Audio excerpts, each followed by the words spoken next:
Fala pessoal, meu nome é Wesley Souza e eu estou aqui para conversar com vocês sobre mais um dos temas da atualidade, temas que impactam diretamente na configuração do mundo que a gente tem, no modo de viver, né, na história do mundo e como a gente olha para o mundo hoje, as divisõezinhas, a questão econômica, a questão comportamental. Então vamos aproveitar essa oportunidade desse momento, nesse momento de crise, onde a gente necessariamente precisa estar em casa, precisa se cuidar, precisa se proteger e proteger as pessoas ao nosso redor. Então vamos aproveitar essa oportunidade para estudar, para sair melhor desse período e assim que tudo passar, nós teremos um outro comportamento, a gente vai estar conhecendo mais, vai estar preparado para os eventuais desafios que vêm pela frente.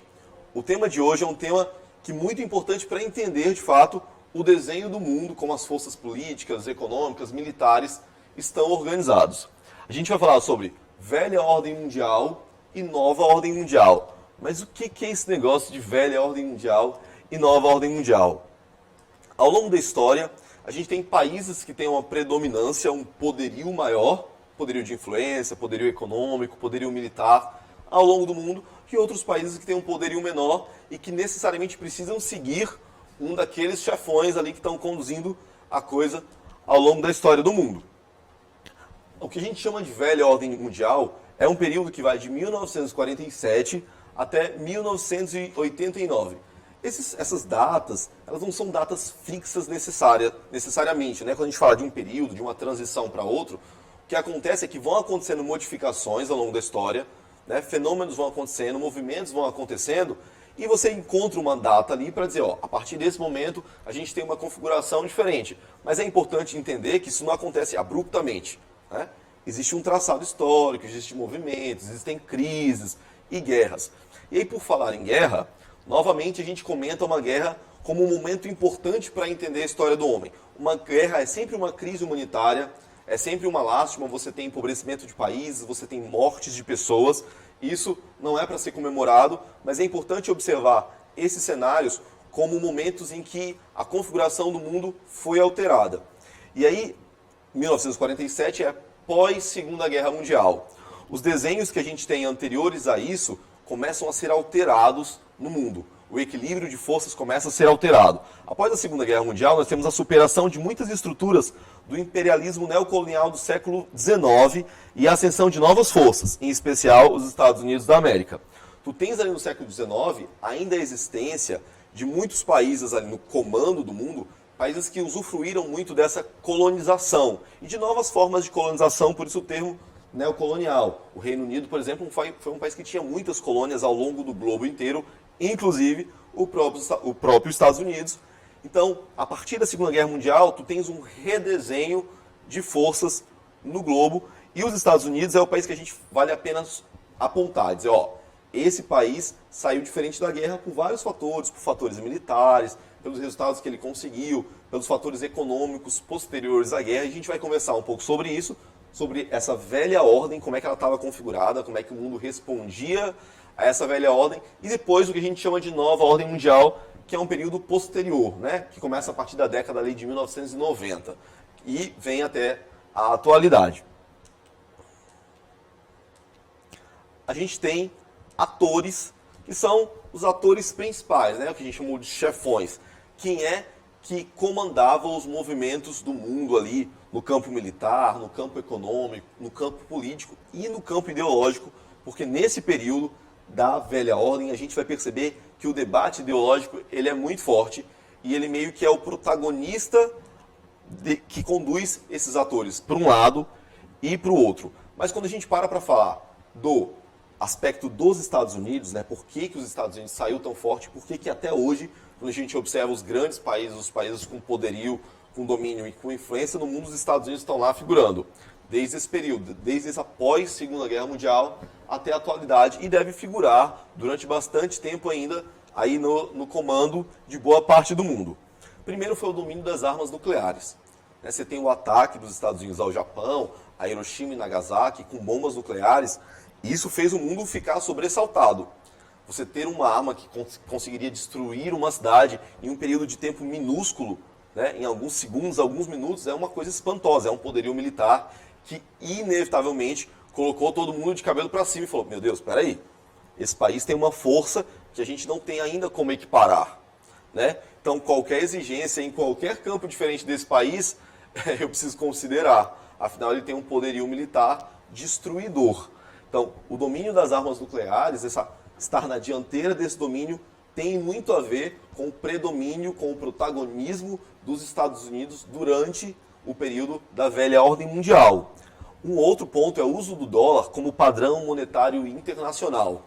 O que tu tinhas antes era o ouro como esse padrão. Isso durou muitos séculos. O ouro era o padrão monetário. Então, todas as relações das moedas dos vários países, eles tinham como referência o ouro. A sua moeda vale X em ouro. A moeda dele vale X em ouro. O que a gente observa hoje é o dólar como padrão monetário. E isso acontece depois da Segunda Guerra Mundial. A gente fala, o real está valendo 4 e pouco dólar, né? Um dólar está valendo 4 e poucos reais. Um dólar está valendo tantos euros.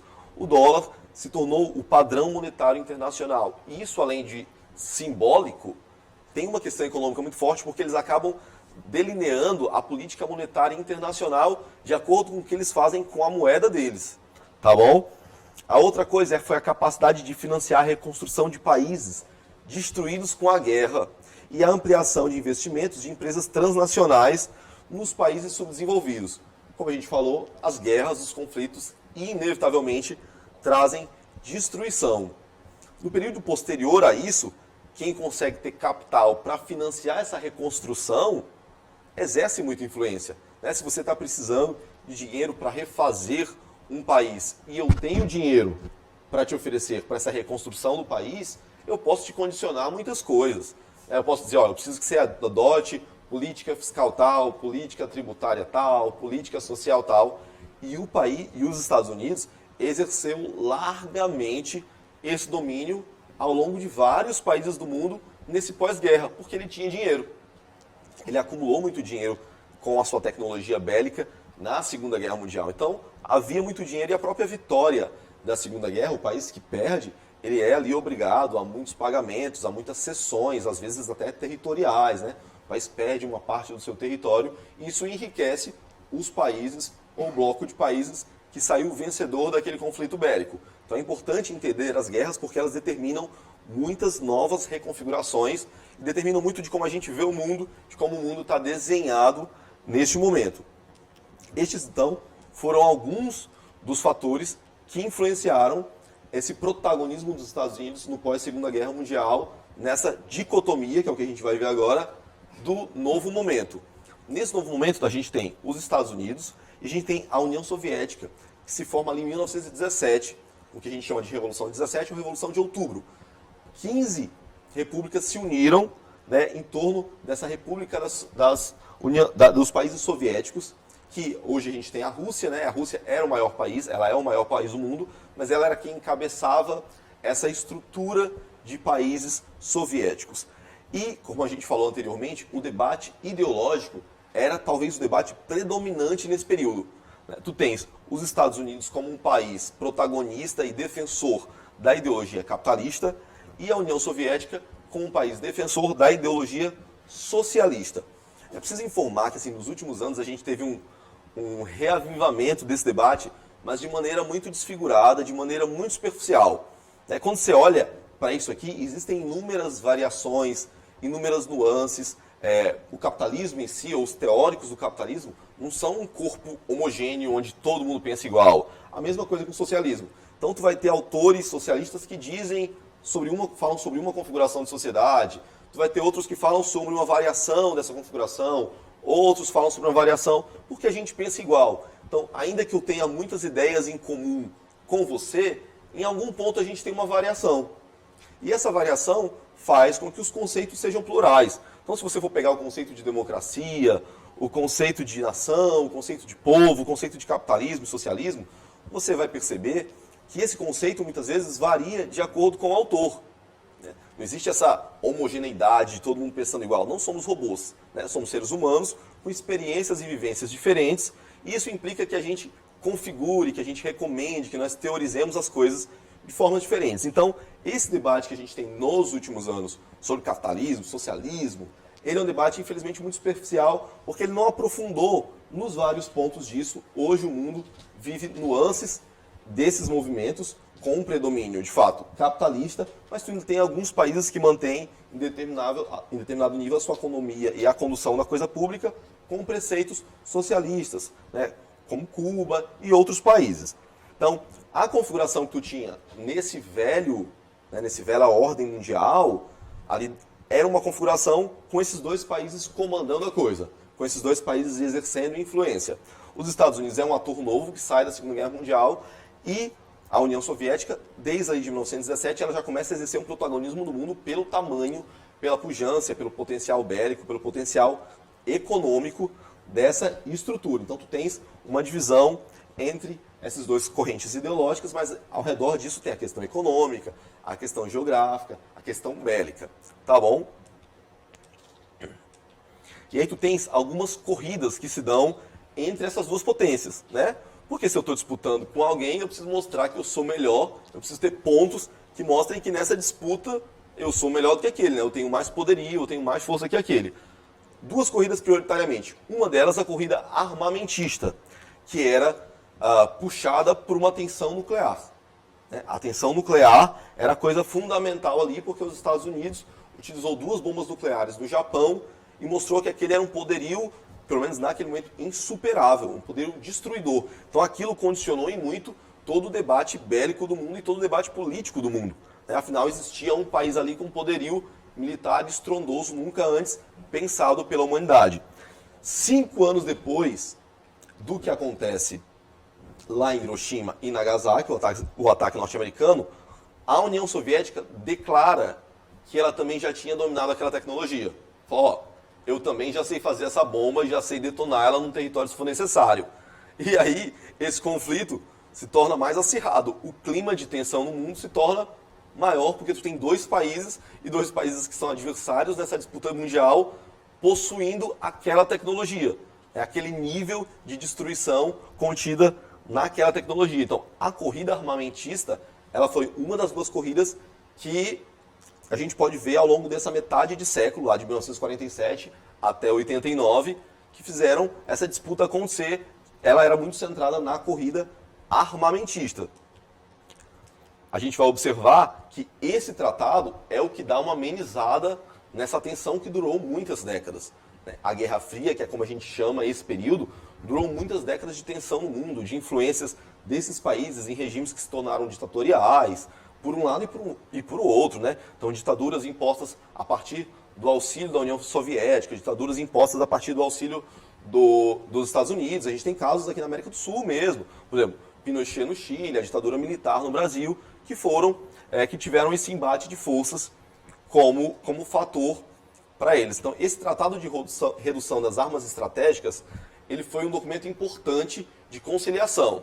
Peraí, a gente está acordando em reduzir essas armas desse potencial. E ele é assinado em 2 momentos, tem 2 tratados desses, primeiro em 1972 e depois em 1993, que é relativamente recente. Tu já está até no novo período aqui em 93, já que você conta que ele começou mais ou menos em 90.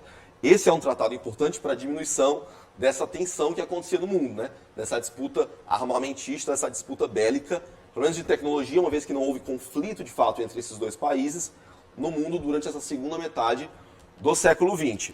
Esse tratado ele previa a extinção gradual dos arsenais dos Estados Unidos e dos países que compunham a ex-União Soviética. A gente está falando de ex porque em 93 já havia acontecido essa dissolução. Então, esse tratado, assinado em 2 momentos diferentes, previa essa extinção gradual. Né? Ninguém ia abrir mão do seu arsenal nuclear de uma vez. Eles iam fazer isso gradualmente. Mas esse tratado, inevitavelmente, diminuiu e muito a tensão que se alastrou durante muitas décadas, durante todas as décadas da segunda metade do século XX, que era de um potencial conflito bélico entre os 2 países do mundo que já haviam dominado a tecnologia das bombas nucleares. A outra corrida empreendida nesse período é a corrida espacial. Todo mundo queria demonstrar que tinha mais tecnologia. E essa demonstração de poderio tanto bélico quanto tecnológico, ele tem relação com os países que você aglomera ao seu redor, né? Com a influência que você exerce sobre outros países, não só pelo poderio bélico, que é ter vários países do meu lado, como econômico também. Se eu sou um parceiro dar àquele país, se eu ofereço proteção aquele país compra meus produtos, aquele país acorda comigo as tarifas. Então, isso é lucrativo. É importante entender isso. A questão bélica está intimamente ligada à questão financeira, à questão econômica. Tá? Então, na corrida espacial, quem largou na frente foi a União Soviética. Em 4 de outubro de 1957, ela colocou o Sputnik em órbita da Terra. Foi a primeira vez na história que se conseguia colocar um objeto ali em órbita da Terra. Essa experiência foi uma experiência que, naquele período, foi muito espantosa, assim, né? Então, o Sputnik ele emitia um sinal de rádio como um bip, né? Que não tinha, naquele momento, funcionalidade nenhuma de comunicação, assim, mas ele poderia ser capturado de qualquer lugar do mundo. Então, mostrou-se naquele momento que um equipamento colocado em órbita podia comunicar com qualquer lugar do mundo. Era uma evolução tecnológica muito grande. O equipamento funcionou durante 22 dias. Né? As baterias, a potência das baterias e a durabilidade delas naquele período permitiu que eles durassem 22 dias. Contudo, isso gera um avanço gigantesco. Nunca antes na humanidade a gente tinha conseguido fazer aquilo. Então os Estados Unidos falaram, meu Deus, e agora? A gente tem que correr atrás da União Soviética. E eles correram atrás. Em 31 de janeiro de 58, eles colocaram no ar a Explorer 1. Né? Depois tem outros satélites desses. E em julho deste mesmo ano, o governo norte-americano cria uma agência. Que a gente já viu falar em um monte de filme, aqueles filmes de ET, aqueles filmes de invasão, você já viu em todo canto. Inclusive a agência é de fato real, existe até hoje, que é a NASA, que é a Agência Aeroespacial dos Estados Unidos, que é responsável pelo desenvolvimento tecnológico dessa tecnologia aeroespacial.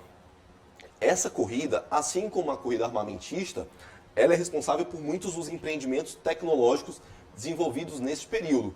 Nesse período da Guerra Fria, dessa tensão bélica de influência desses países, desse protagonismo ideológico de dois países que tentavam organizar o mundo ao seu redor, ela tem como protagonistas as corridas espaciais e a corrida armamentista, que inevitavelmente significaram um desenvolvimento tecnológico ali para subsidiar isso, né? Para colocar satélite no ar, eu tenho que desenvolver tecnologias das mais diversas. Para ter armas de potencial bélico significativo, eu preciso desenvolver tecnologias das mais diversas. Então esse foi um momento de muito impulsionamento no investimento tecnológico para que você estivesse na dianteira dessas corridas. Em 1969, Neil Armstrong é o primeiro homem a pisar na Lua. Né? Um ato simbólico, histórico. Isso aqui, de alguma forma, sacramenta os Estados Unidos na dianteira dessa corrida. Tá? Então, colocar um homem na Lua, chegar até a Lua com um ser humano ali, porque as tentativas antes chegaram a ser com macaco, a própria União Soviética chegou a enviar macacos para orbitar sobre a Terra, equipamentos, mas um homem, criar um equipamento em condições de levar um homem até lá, mostrou que os Estados Unidos de fato tinha tomado a dianteira desta corrida. E aí, a questão tecnológica, ela é inevitavelmente a questão central, né, dessas corridas, como a gente falava antes. Para subsidiar tecnologia armamentista e tecnologia espacial, é preciso tecnologia. Nesse momento que tu tens no mundo, é uma terceira revolução industrial. A gente tem a primeira, depois tem a segunda, e nesse momento histórico a gente tem a terceira, que se caracteriza especialmente pela inserção de tecnologia no campo científico, atrelando à indústria e ao sistema produtivo. A mão de obra nessa fase qualifica-se e passa a liderar as etapas de produção, comercialização e gestão de empresas. A gente vai perceber que após ali a Segunda Guerra Mundial, o desenvolvimento tecnológico oriundo daquilo implica também num processo de migração. Em uma das aulas a gente fala sobre isso. Não só os conflitos, a expulsão, né, de pessoas de países, a tomada de territórios que são frutos, que infelizmente são frutos das guerras, a evolução tecnológica também implica no movimento de a inexistência, o sumiço de determinadas profissões. Essa tecnologia surgiu e ela consegue tomar aquela profissão, aquilo começa a virar uma automação, você tem o sumiço daquele cargo de emprego, né? Daquela cadeira de emprego. Então, há um nível de desemprego que implicou, sim, em muita migração. O Brasil mesmo recebeu ondas migratórias após esse período em função desse movimento tecnológico que acontece no mundo. Junto a isso, a partir de 70, a gente tem um aprofundamento de uma crise, o surgimento e posterior aprofundamento de uma crise econômica dentro da União Soviética. E aí, com a crise econômica, era muito difícil você manter os 15 países soviéticos ali, conjugados nessa união. Essa crise vai se aprofundando e tu tens em 89 a dissolução dessa República Soviética, várias separações em vários países, inclusive muitos conflitos ao longo dos próximos anos acontecem em função dessa disputa de territórios que ela acontece. E a gente tem um marco, meio que um marco inicial dessa nova ordem mundial, né, em que tu tens o final de uma guerra fria ali, a União Soviética deixa de existir nesse formato, tu tens agora vários países, mas eles já não significam ideológica e economicamente, especialmente, uma frente de disputa com os Estados Unidos da América. Os Estados Unidos conseguem tomar a dianteira e a sua ideologia econômica e o seu poderio bélico-militar tomam a frente no mundo naquele país a partir da década de 80. É o que a gente vai chamar de nova ordem mundial e ela tem algumas características. Uma delas é essa internacionalização do capital, que inclusive a gente discute em uma dessas aulas de atualidades, a mundialização da economia, os efeitos disso, quais as implicações disso no mundo. A gente viu lá que o dólar se torna a moeda fundamental. Então, todas as referências de câmbio, quanto a sua moeda vale, ela não é mais calculada em relação ao ouro, o que perdurou durante muitos séculos. Ela é calculada agora em relação ao dólar. Então, nessa ordem mundial, onde os Estados Unidos têm a preponderância, ele também tem essa preponderância por conta dessa internacionalização do capital. O dinheiro agora é negociado, os negócios, os serviços são negociados em polos específicos. Nova York, a Bolsa de São Paulo, a Bolsa de Londres, a Bolsa do Japão. Então, tu tens agora um aprofundamento disso, desse capital sendo negociado em pontos estratégicos do mundo. Tu tem uma incorporação do maior número de povos e nações ao espaço sobre o seu domínio. Ele venceu, né? Essa corrida que aconteceu durante a segunda metade do século XX foi vencida pelos Estados Unidos, pelo seu potencial econômico e pela sua ideologia. O que tu tens é que países eventualmente derrotados nessa disputa, especialmente ideológica, precisam se abrir às condições desse país porque ele tem dinheiro para financiar as estruturas, os países subdesenvolvidos, os países em desenvolvimento precisam ceder aos condicionamentos norte-americanos. E aí tu tem uma produção internacionalizada, tá?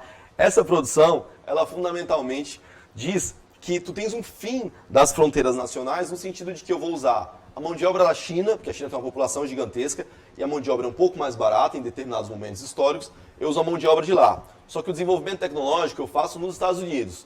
O processo de montagem eu faço eventualmente no Brasil. Então assim, eu vou procurar ao longo do planeta quais os custos mais baratos dos serviços para a produção do meu item, do item que eu vou vender. Então, não existe mais essa barreira dos países para a produção. Existem empresas nacionais, mas nesse período o que você vê é a constituição de empresas transnacionais, que produzem ao longo do mundo inteiro, buscando as melhores condições, seja de mão de obra mais barata, seja de financiamento, para constituir os seus produtos para que eles sejam mais competitivos no mercado mundial. E aí, um fenômeno dessa organização na nova ordem mundial é a formação de blocos econômicos. Os países começam a perceber que é muito difícil concorrer em pé de igualdade com potências econômicas nesse novo momento. Você tem a França, a Alemanha, os Estados Unidos, o Japão, né? Depois de um tempo você tem a China como uma potência mundial. Os países começam a se organizar em blocos para que a gente consiga competir. Eu represento esse bloco tem um número X de países. Então esse bloco vai negociar com aquele outro bloco, vai negociar com aquele outro país, tentando conseguir as melhores condições para os países que compõem aquele bloco.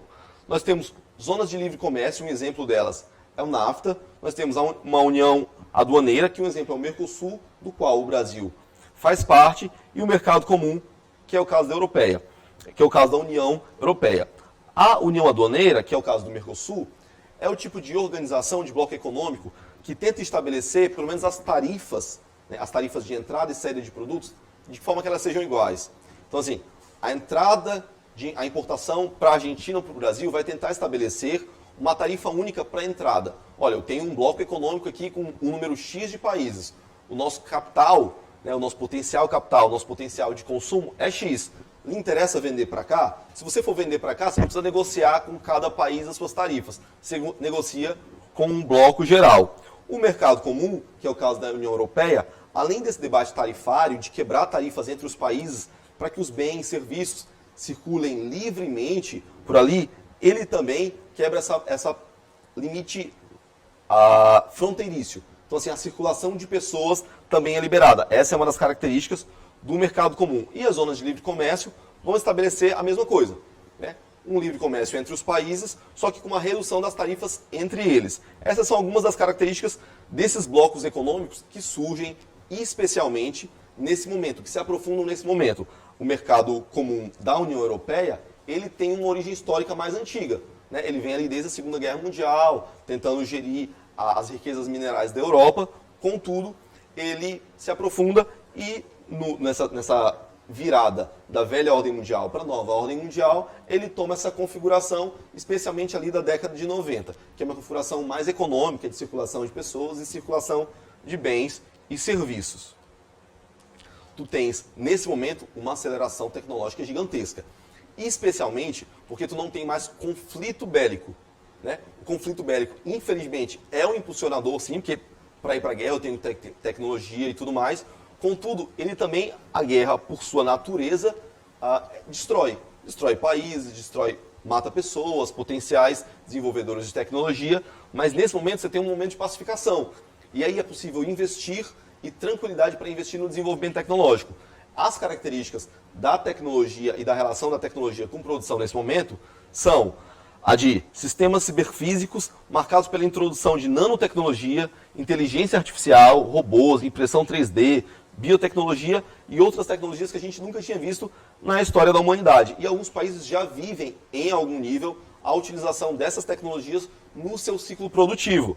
A gente tem os Estados Unidos, a Finlândia, a Holanda, Israel e Singapura na dianteira dessa quarta revolução industrial, que é muito característica desse novo momento, dessa nova ordem mundial, que é o momento que a gente vive, lembrando, desde a década de 90, um marco temporal que delimita o início desse período é a dissolução da União Soviética. Contudo, vale lembrar que a história não é assim, terminou, começou, terminou, começou. A gente tem movimentos que desagam numa nova configuração. E aí você escolhe datas para ser didático, né? A partir desse momento a gente pode considerar que essa nova configuração do mundo, daquela região, é predominante.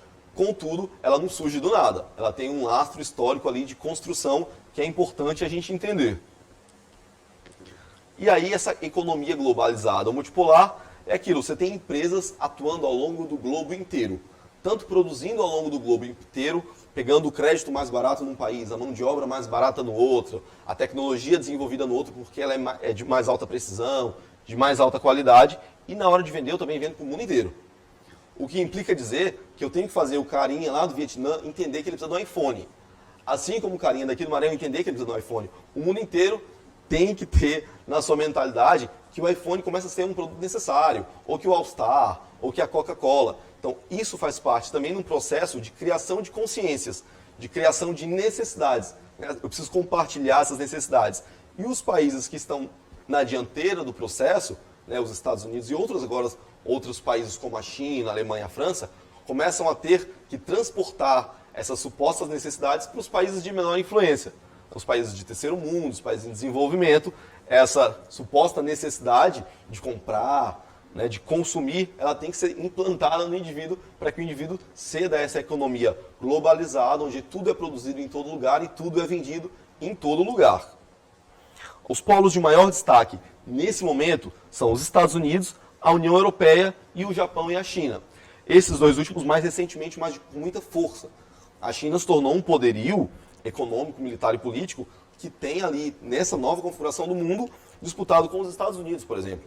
Vocês devem ter visto em noticiários e em muitas questões, a China ali impede igualdade em muitas disputas com os Estados Unidos.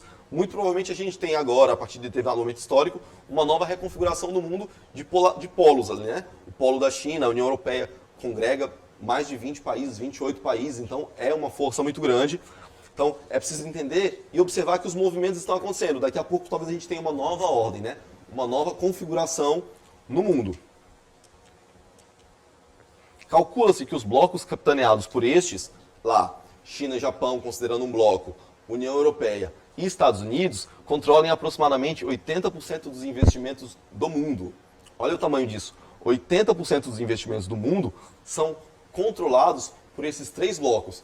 Então, assim, aquele mundo multipolar não é exatamente tão multi assim, né? A diversidade de países encabeçando os debates ideológicos, econômicos, políticos não é tão grande quando a gente para olhar quem é que controla o dinheiro do mundo. Você tem os três blocos, a União Europeia, a China e o Japão, na área da Ásia, e os Estados Unidos controlando 80% dos investimentos do planeta.